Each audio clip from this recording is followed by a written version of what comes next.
Hello, dear friends. I need to share something. YouTube stopped paying for my work, leaving me in a difficult situation. Many of you know what it's like to need a helping hand in tough times. That's where I am now, and I don't want to give up on you. I created a page on Buy Me a Coffee. You can help with donations when possible, or with monthly membership for exclusive stories. Every gesture means the world to me. Together, we'll keep these stories alive. The link is in the description. Thank you for considering helping me. Now, on to today's story. The ache in my lower back had become such a constant companion that I barely registered it anymore. What I did notice was the way my uniform blouse pulled tighter across my chest with each passing week, the fabric straining against buttons I'd already replaced twice, 4.5 months pregnant, and I was running out of ways to hide it. I pressed my palm against the cool marble of the bar, steadying myself as a wave of nausea rolled through me. The scent of seared duck and truffle oil from the kitchen usually made my mouth water. Tonight, it made my stomach revolt. "Cat! Table 12 needs water," Jennifer called from the hostess stand, her perfectly styled blonde hair not moving despite the rush of cold air from the entrance. "And Eddie wants to see you before the VIP party arrives." I nodded, reaching for the crystal pitcher with hands that had grown rough from constant washing. My reflection in the polished silver caught my eye, a stranger with pulled-back brown hair and shadows under her eyes that no amount of concealer could hide.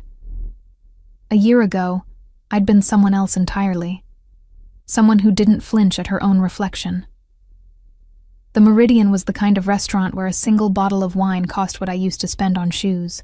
Floor-to-ceiling windows overlooked the river, crystal chandeliers cast warm light over white tablecloths, and the quiet murmur of wealth filled every corner. I moved through it like a ghost, refilling glasses, clearing plates, collecting the tips that barely covered my rent. "Thompson," Eddie's voice cut through my thoughts as I passed the kitchen entrance. He stood with his arms crossed, his jaw tight with the particular tension that meant someone important was arriving. "The Robinson party. 6 top in the private alcove. They're here for the wine auction preview." My hand found the edge of the service station, gripping hard enough that my knuckles went white. "Robinson?" "James Robinson." Eddie's eyes narrowed.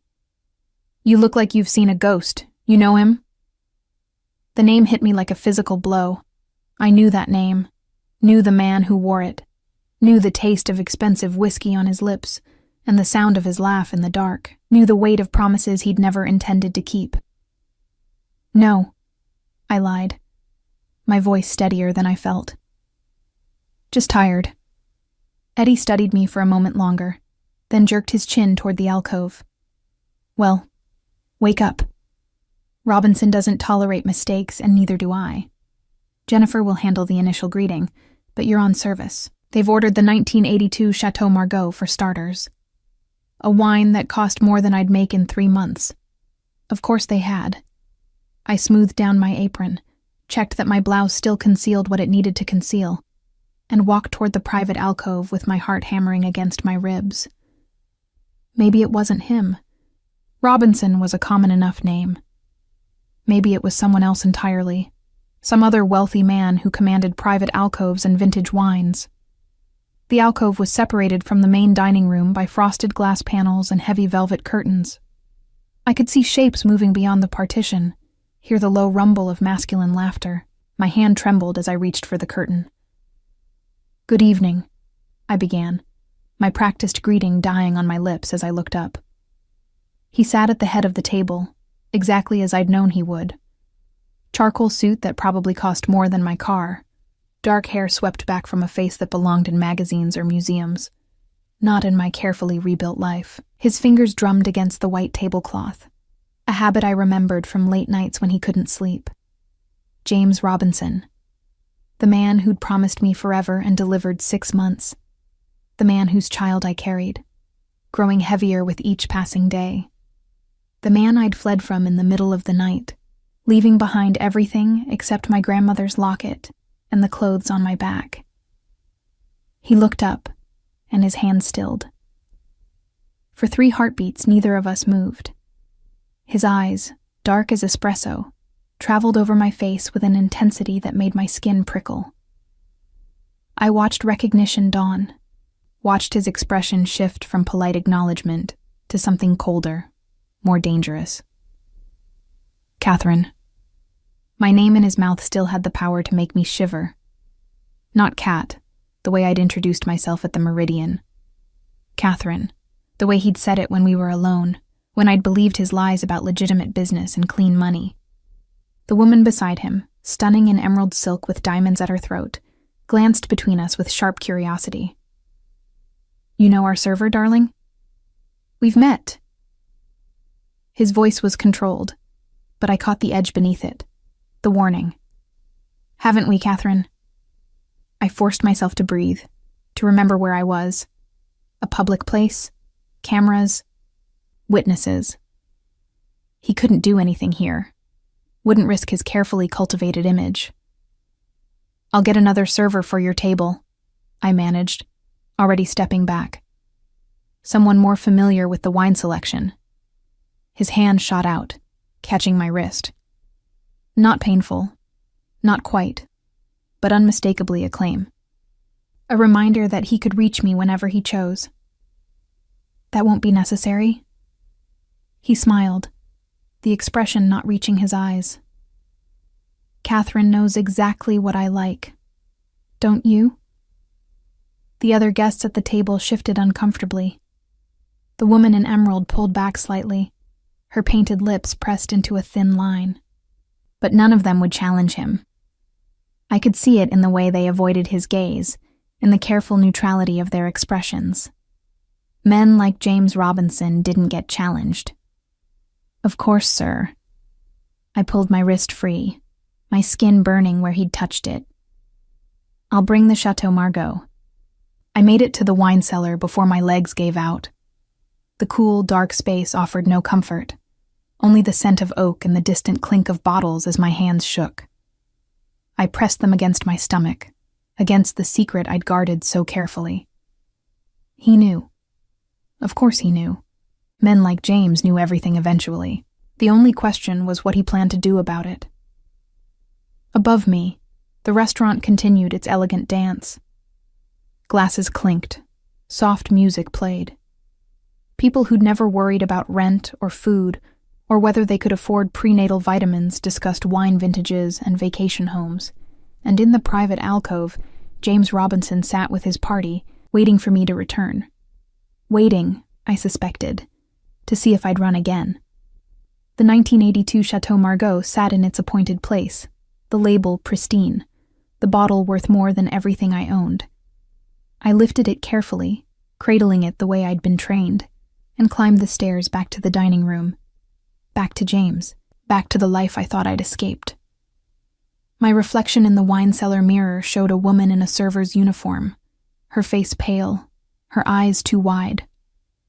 But beneath the fear, I saw something else. The same stubborn determination that had gotten me through the past 4 months. The same protective instinct that made me place my hand over my stomach every time I felt afraid. I wasn't the naive girl who'd believed his promises anymore. I was a mother. And mothers didn't run. Not yet, anyway. I returned to the alcove with the wine, my professional mask firmly in place. James watched me approach with the focused attention of a predator tracking prey. The woman in emerald had moved her chair slightly away from him, creating a small but telling distance.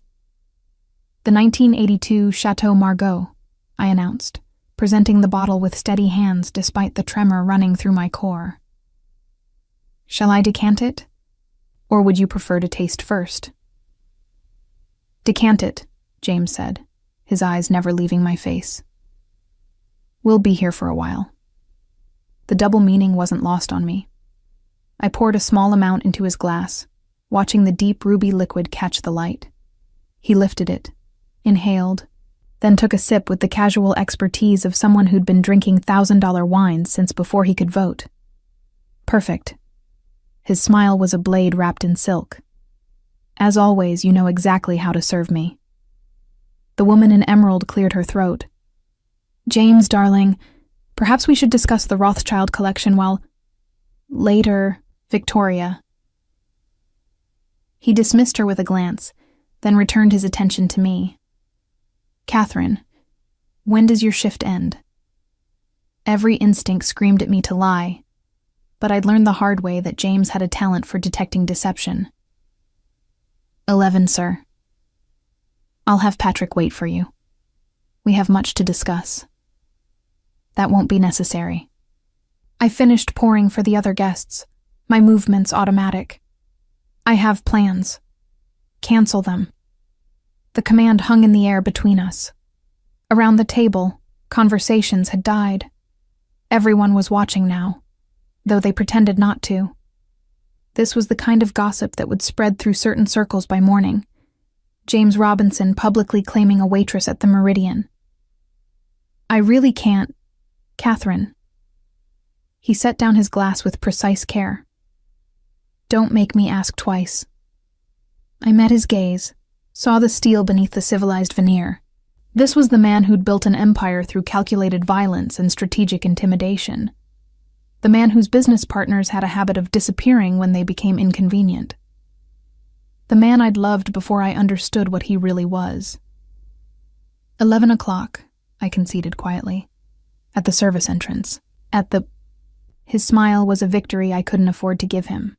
But I had no choice. Not here. Not now. The rest of their dinner passed in a blur. I moved through my duties mechanically, clearing plates, refilling glasses, pretending not to notice the way James tracked my every movement. Victoria, his companion, grew increasingly brittle as the evening progressed, her laughter too bright, her smiles too sharp. At 10:30, Jennifer pulled me aside near the hostess stand.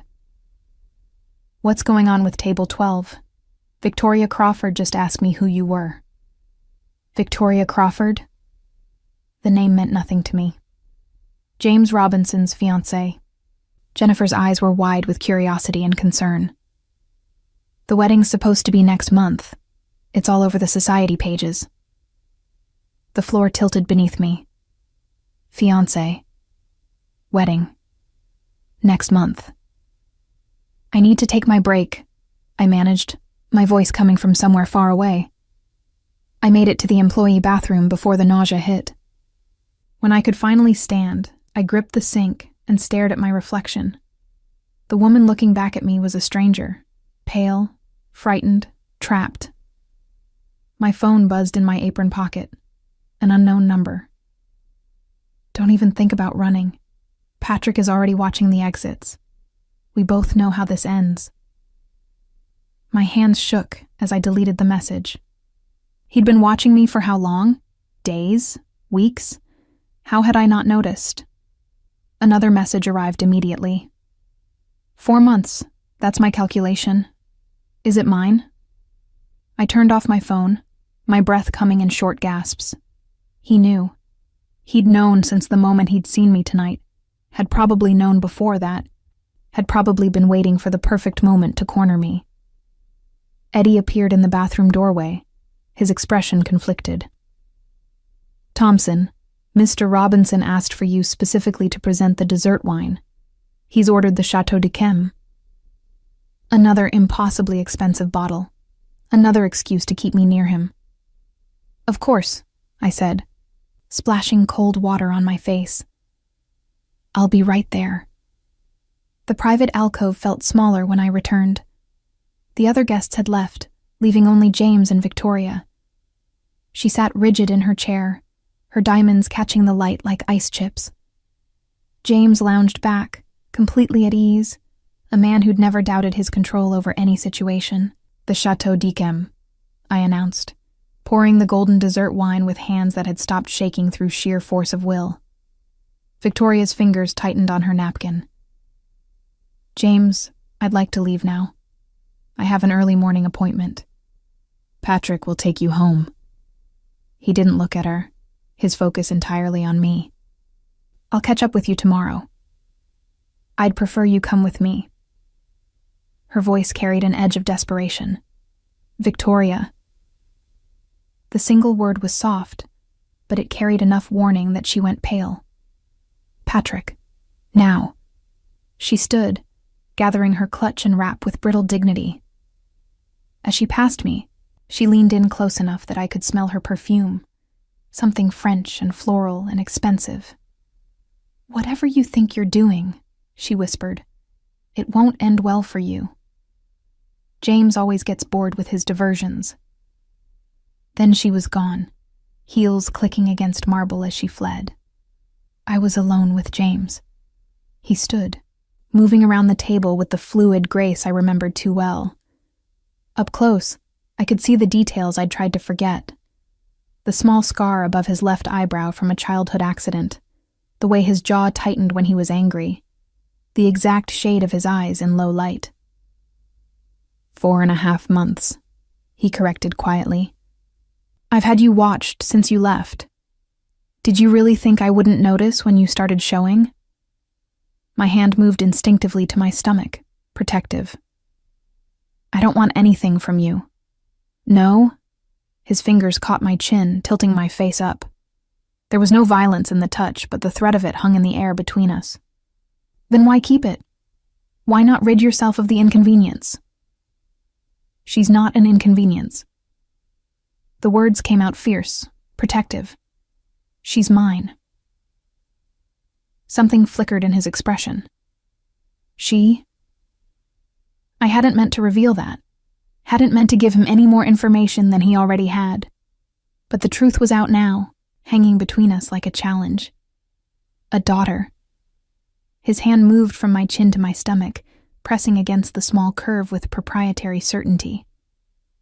My daughter. I stepped back, but he followed, backing me against the wall of windows overlooking the river.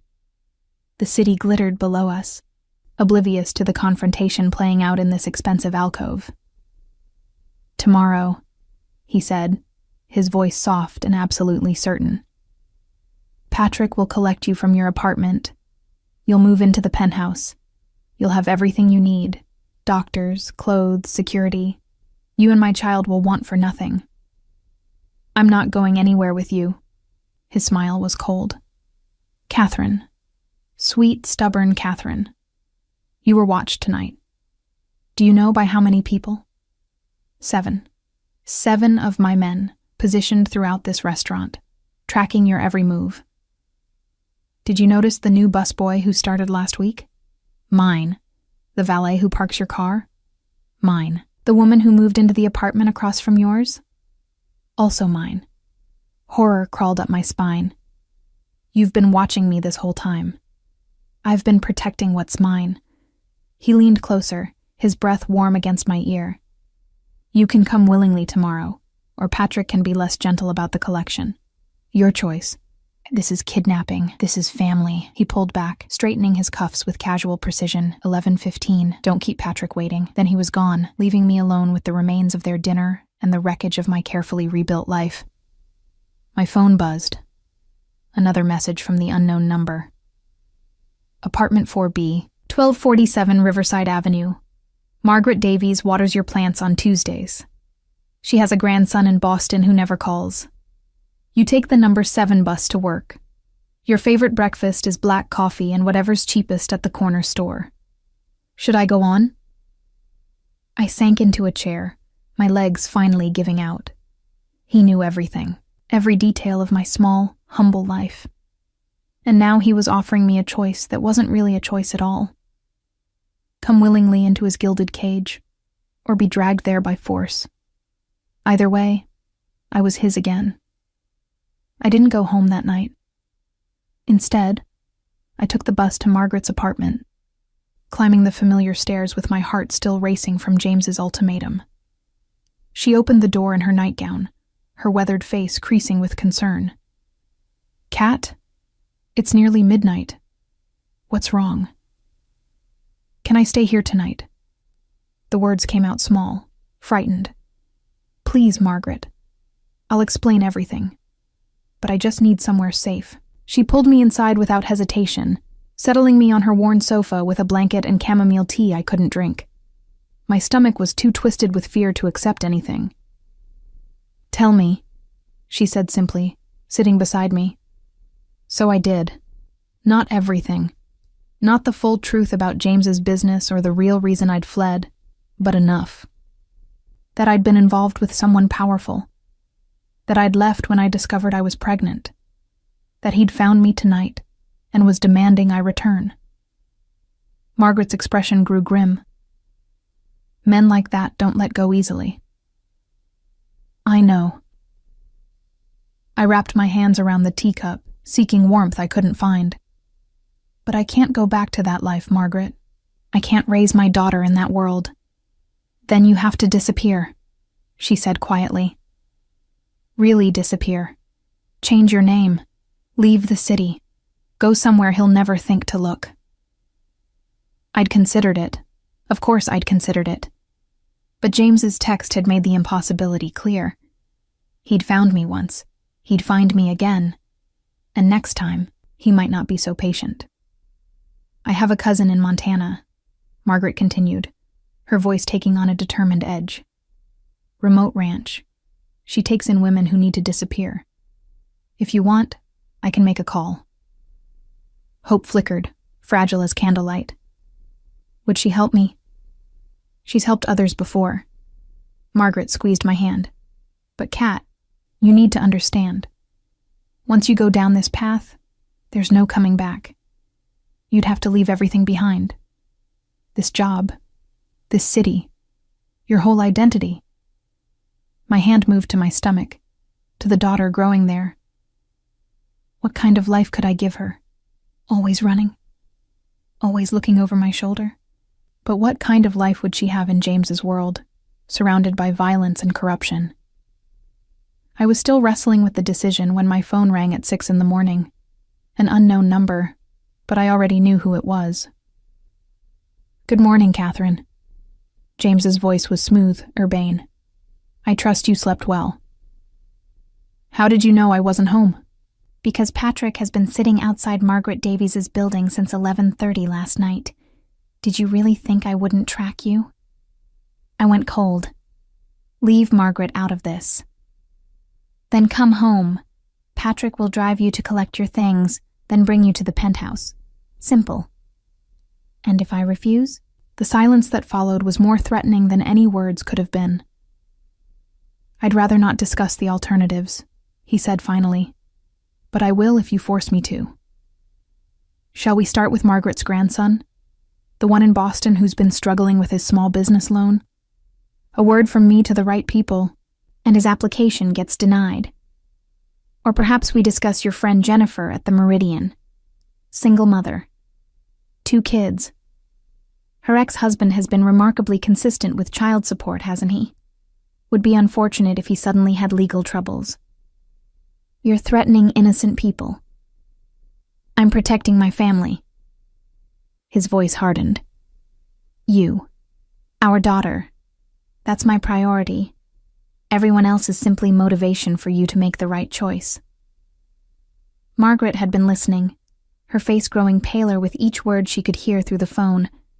Now she took it from my trembling hand. Mr. Robinson, she said firmly. This is Margaret Davies. I'm the one who suggested Cat hide. If you want to threaten someone, threaten me. I could hear James's laugh through the speaker. Mrs. Davies, how noble, but unnecessary. Catherine is already making the right decision. Aren't you, Catherine? Margaret handed the phone back, her eyes filled with resignation.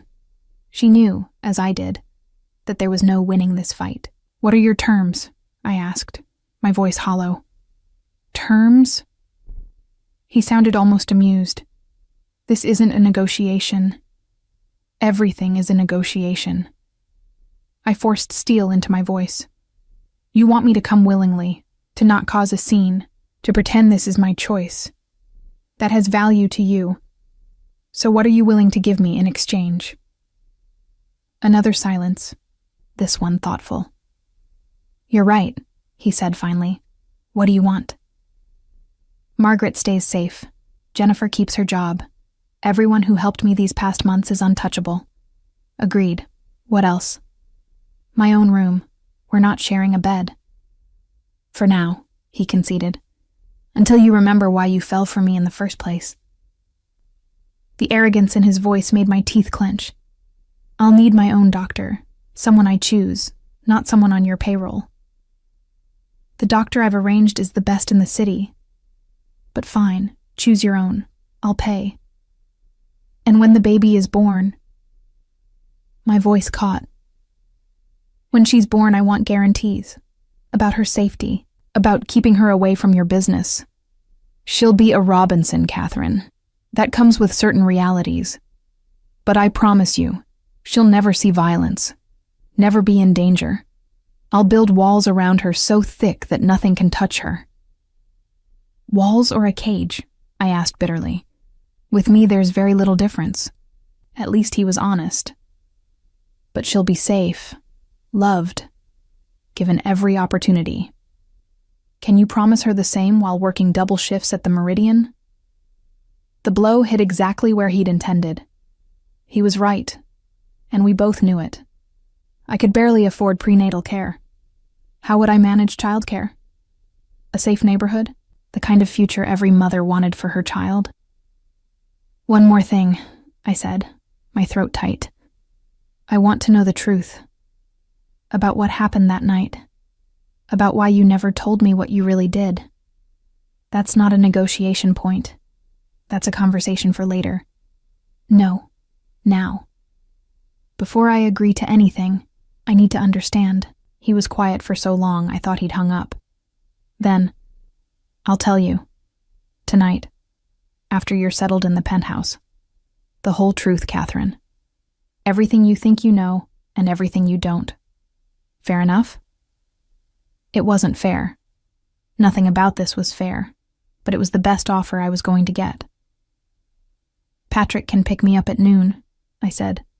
I need time to pack, to say goodbye. Noon works? And Catherine?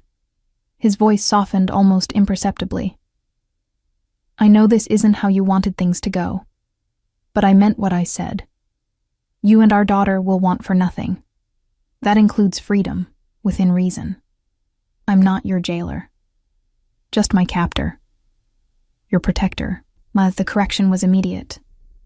There's a difference. He hung up before I could argue. Margaret pulled me into a fierce hug. You don't have to do this. We can still run. But I could see the fear in her eyes, the understanding that running would only endanger her and everyone else I cared about. James had built his empire on knowing people's pressure points, on understanding exactly which threats would achieve compliance. He'd learned mine the moment I'd placed my hand over my stomach. I have to, I whispered. For her. At noon, Patrick arrived in a black Mercedes that looked like it cost more than Margaret's building. He was exactly as I remembered, broad-shouldered, expressionless, the kind of man who'd followed orders his entire life without questioning them. Miss Thompson, he said, opening the door. Mr. Robinson is waiting. I climbed in, leaving behind the small life I'd built, and stepping back into the golden cage I'd fought so hard to escape. The penthouse loomed ahead, all glass and steel and expensive views, and somewhere inside, James was waiting to give me the truth I'd demanded. I wasn't sure I was ready to hear it. The penthouse occupied the entire top floor of a building I'd only ever seen from street level. Patrick rode the elevator with me in silence, his presence a reminder that I was watched, controlled, never truly alone. When the doors opened directly into the foyer, I stepped out into a world that felt both familiar and alien. I'd been here before, 6 months ago. Had laughed in that kitchen, made love in that bedroom, stood at those floor-to-ceiling windows, watching the sun rise over the city, while James explained his plans for expansion. Carefully edited plans that had omitted the violence and corruption that funded them. Catherine. He emerged from the living room, dressed casually in dark slacks and a white shirt with the top buttons undone. The informality somehow made him more dangerous, more intimate. Welcome home. This isn't home. I set down my single suitcase, everything I owned fitting into one bag. This is a temporary arrangement. His smile said he thought otherwise. Patrick, that will be all. I'll call if I need you." We were alone. The penthouse suddenly felt smaller, the air charged with everything unspoken between us. "Your room is ready?" James said, gesturing down a hallway I remembered too well. "I've had it prepared with everything you might need. Maternity clothes in your size, prenatal vitamins, books about pregnancy if you want them." How thoughtful. The sarcasm felt like armor, thin but necessary. "My own gilded cage." "Your own space," he corrected, moving closer. "As promised. Though I hope you won't feel the need to hide from me for long." I stepped back, maintaining distance. "You promised me the truth, about that night, about everything." His expression sobered. "I did. Would you like something to drink first? You haven't eaten since last night." "How do you know that?" "Because I know you, Catherine. You're stubborn.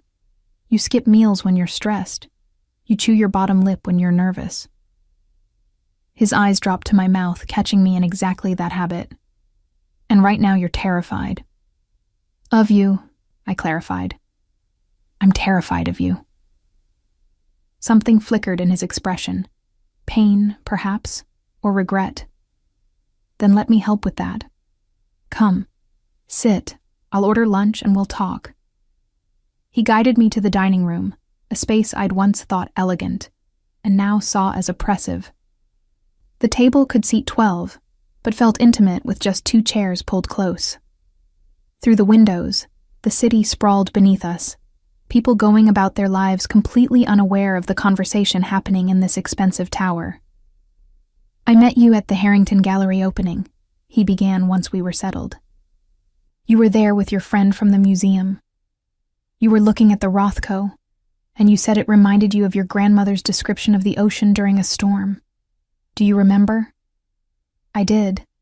That had been the moment, not when he'd introduced himself, but when he'd understood the reference, had engaged with art in a way that suggested genuine appreciation rather than investment potential. "I knew who you were," he continued. "Catherine Thompson, museum curator, master's degree in art history. Grandmother raised you after your parents died. You lived modestly, carefully, with the kind of dignity that comes from having once had more and learning to appreciate less. You investigated me even then. I always investigate people I'm interested in. It's survival in my world." He poured sparkling water into crystal glasses. "What I didn't expect was to actually fall for you. That was the complication I hadn't planned for. So you lied to me instead." I omitted. His distinction was meaningless. "I told you I was in import-export. That's true. I told you I had business interests across the city. Also true. What I didn't tell you was that those interests included protection, influence, the kind of power that operates in shadows." "Criminal enterprise," I corrected flatly. "Say what it actually is." "Criminal enterprise," he agreed without flinching. "Built by my grandfather during Prohibition, expanded by my father, now managed by me. We've diversified over the years. Most of our operations are legal now, but the foundation, the connections that give us real power, those came from blood and fear." I'd suspected, of course. Had ignored the late-night phone calls, the way people treated him with a deference that went beyond respect. Had convinced myself that I was being paranoid, that successful businessmen always had enemies and complications. "That night," I said quietly. "The night I left. I heard you on the phone." "I know. You were talking about a man who needed to be handled. You said to make it look like an accident, to make sure there were no witnesses." The memory still made me sick.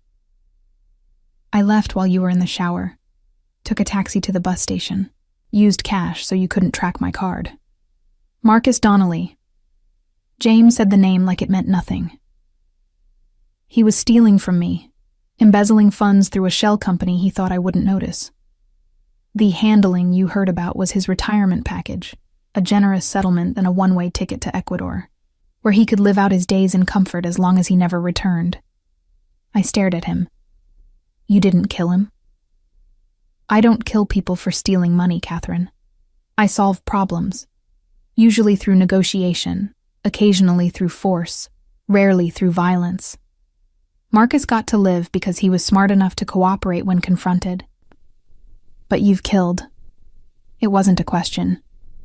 Yes. No hesitation, no excuse. 3 times. Once in self-defense when I was 19. Once to protect my sister from a man who would have destroyed her. Once because someone touched something that was mine, and I couldn't allow that to go unanswered. The casual admission should have horrified me more than it did. Maybe I was too numb. Maybe some part of me had always known.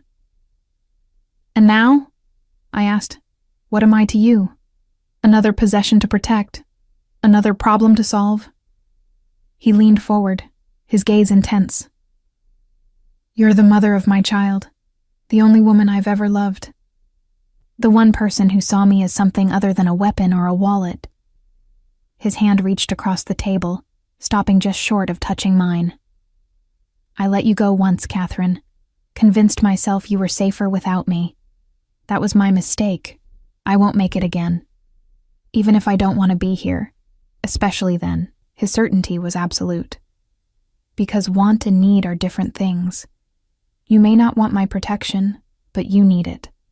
Our daughter needs it. And I protect what's mine. She's not yours, I said, even though we both knew it was a lie. She's mine. She's ours. The correction was gentle but immovable. And I will give her everything I never had. Safety, legitimacy, a father who's present, a future without shadows, by keeping us in a cage, by keeping you alive. He stood, moving around the table to crouch beside my chair. This close, I could see the exhaustion around his eyes, the tension he carried in his shoulders. There are people who would hurt you to get to me. People who would see our daughter as leverage. I can't allow that. His hand finally made contact, resting over mine on the table. The touch sent electricity through me, memory and desire tangled with fear. I know I can't make you love me again, he said quietly.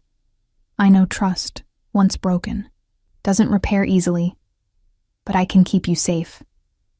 I can give our daughter every advantage, and maybe in time, you'll remember why you fell for me in the first place.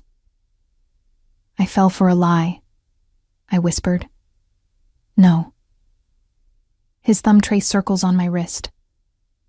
You fell for the man I am when I'm with you. The parts of me that only exist when you're near. That was never a lie, Catherine. That was the truest version of myself I've ever been. The days that followed established a routine I hadn't expected. James left early each morning, his business requiring attention even as he made time to check on me. He'd hired a chef who prepared meals specifically for pregnancy cravings I hadn't admitted to having. A doctor, my choice as promised, visited twice a week to monitor the baby's development. I had my own room, as negotiated. But I found myself drawn to the common spaces, the library filled with first editions I'd only dreamed of touching, the balcony where the city spread beneath us like a promise or a threat. You're reading Austen again, James observed one evening, finding me curled in an armchair with Pride and Prejudice. 3rd time this month. It's comforting. I didn't look up from the page. Predictable. Unlike your current situation, he settled into the chair across from me, whiskey in hand.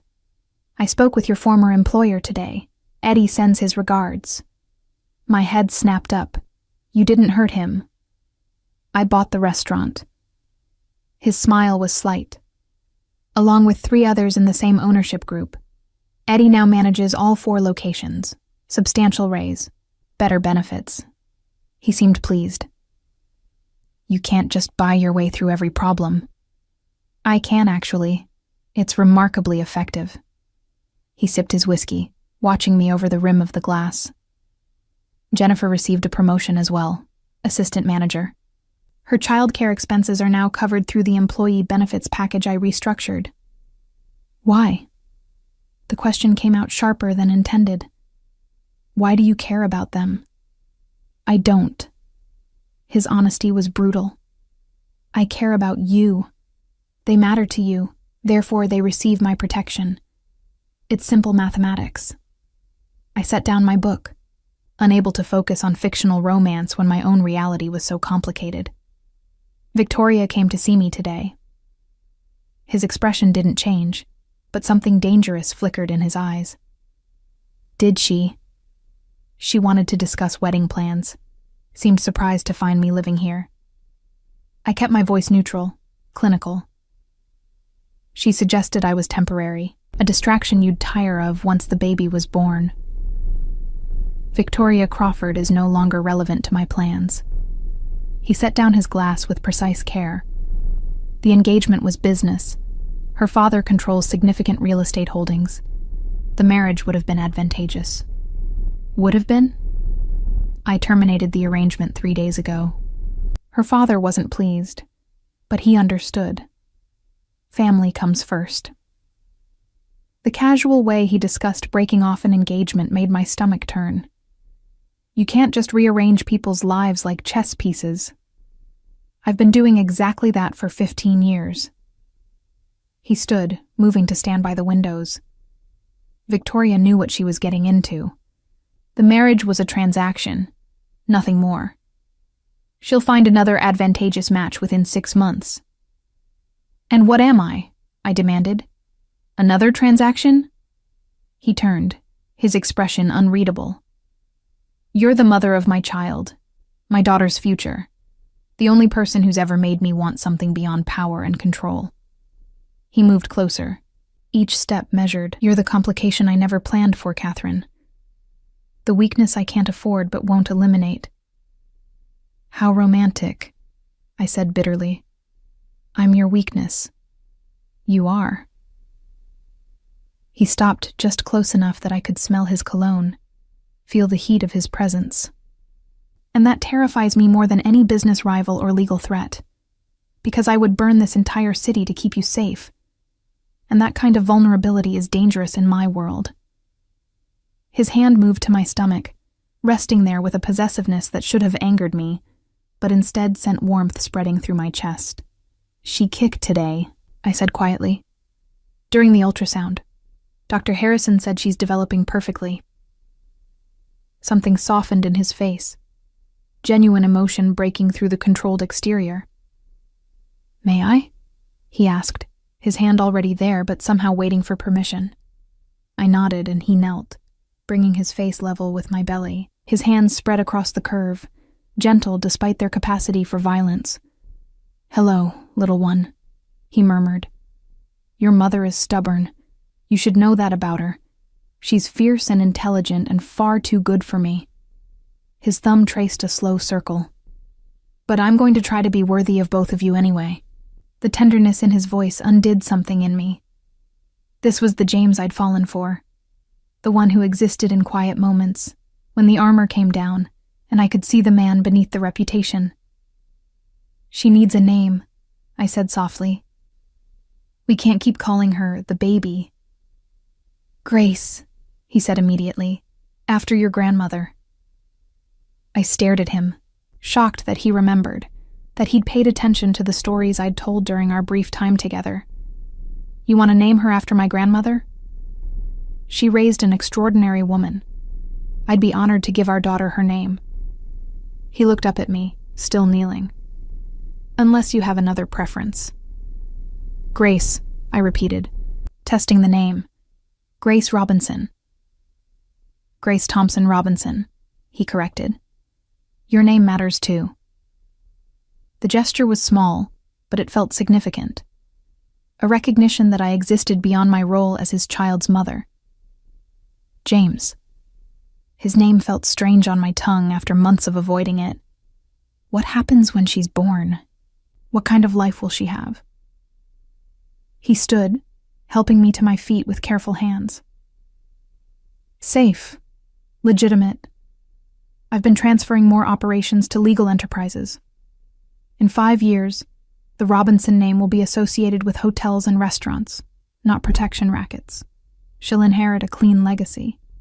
And until then, Until then, she's protected by every resource I have.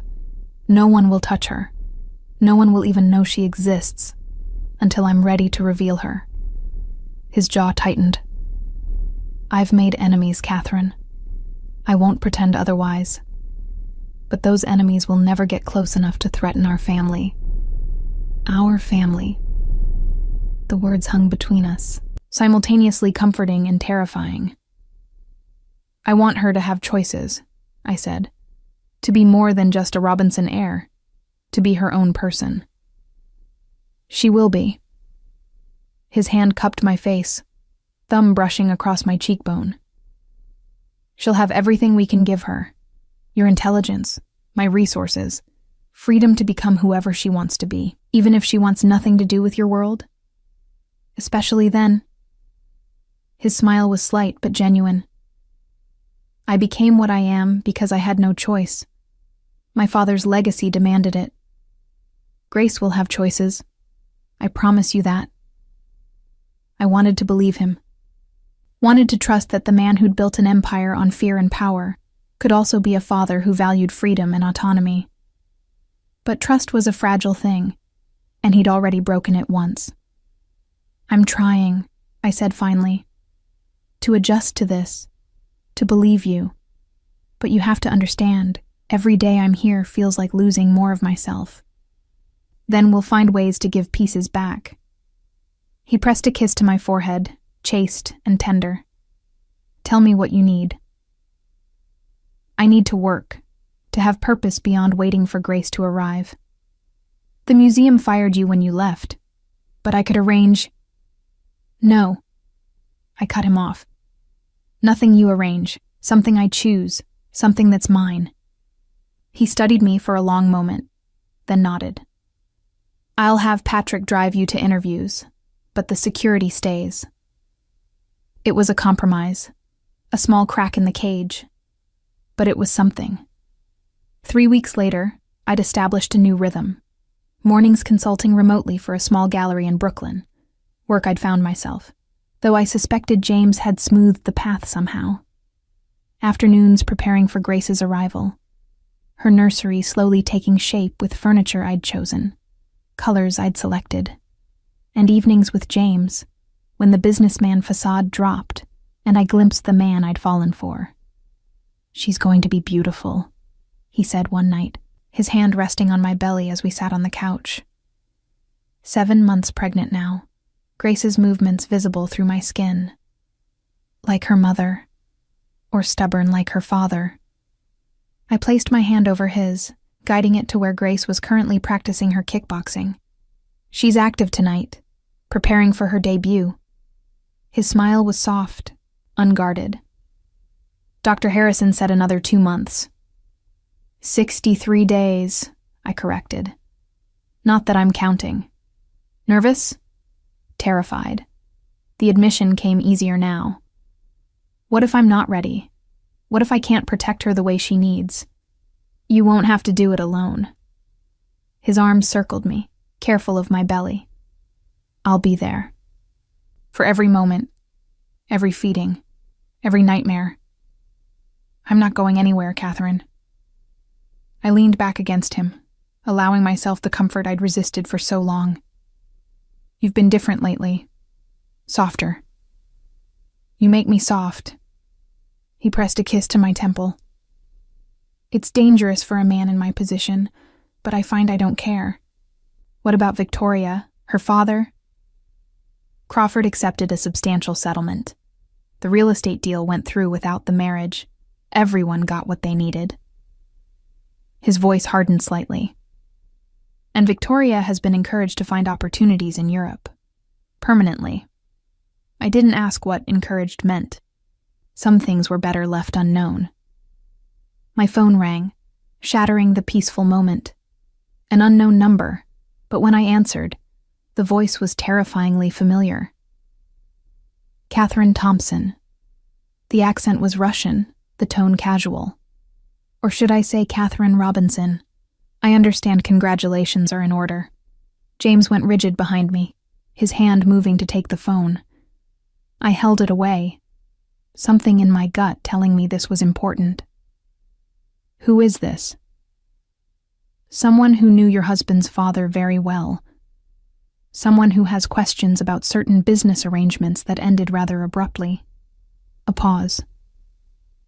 I'm looking at your apartment building right now.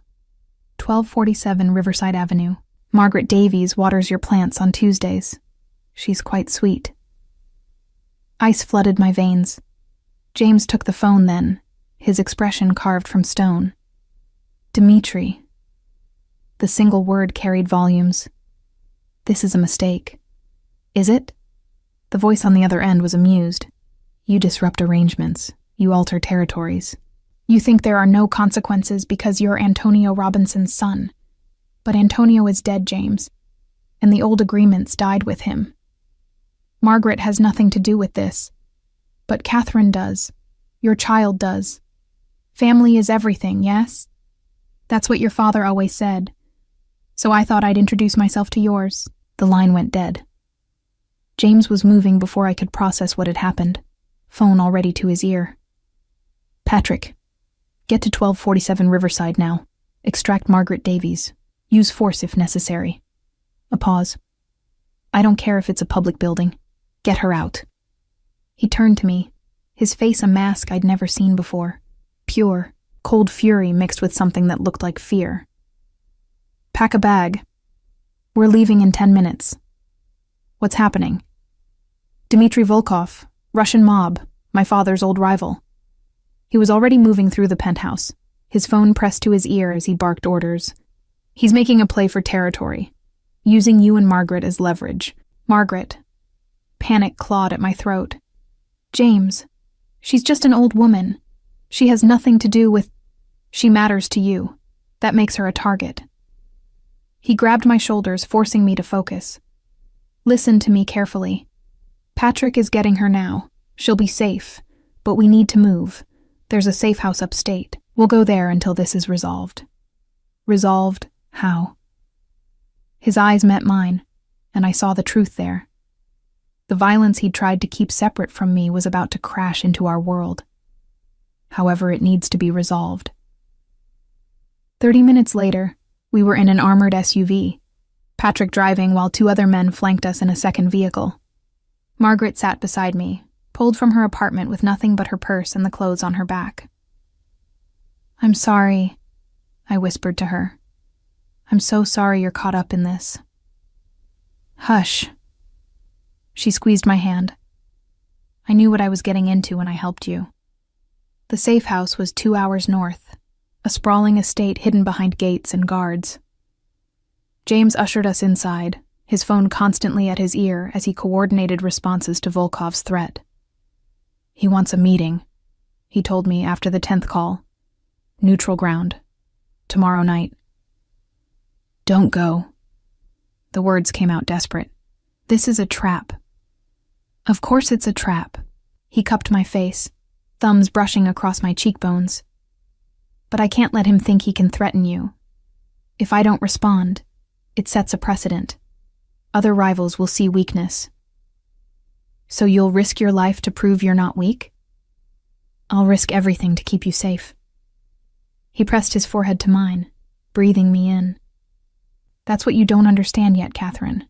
You and Grace are the only things that matter. Everything else, the business, the power, the reputation, it's all just tools to protect you. Then hire more security. Send someone else. Don't walk into an ambush. I have to. His voice was gentle but final. This is the world I built. These are the consequences I face.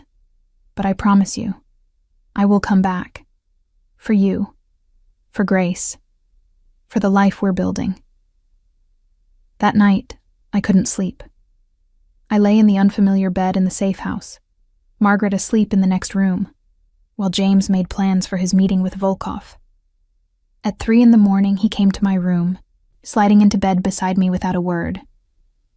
His arms circled me and my belly, holding us both as if we might disappear. I love you, he whispered into my hair. I should have said it before. Should have told you every day when we were together the first time. But I'm saying it now. I love you, Catherine. I love our daughter, and I will do whatever it takes to keep you both safe. I turned in his arms, facing him in the darkness. His eyes were open, alert despite the late hour. Don't die tomorrow, I said. Not a request, a command. Don't you dare leave us. Never. He kissed me then, soft and desperate. I'm not going anywhere. But as dawn broke and he dressed for his meeting with Volkov, I couldn't shake the feeling that everything was about to change, that the fragile peace we'd built was about to shatter. I watched from the window as he left, flanked by guards, his shoulders straight with the confidence of a man who'd never lost a fight, and prayed that today wouldn't be the first time. So, what did you think? Leave a like if you enjoyed it, and comment. Would you have made the same choice as her? Share with someone who loves these stories. There's always more at Emma Romance Library. See you soon.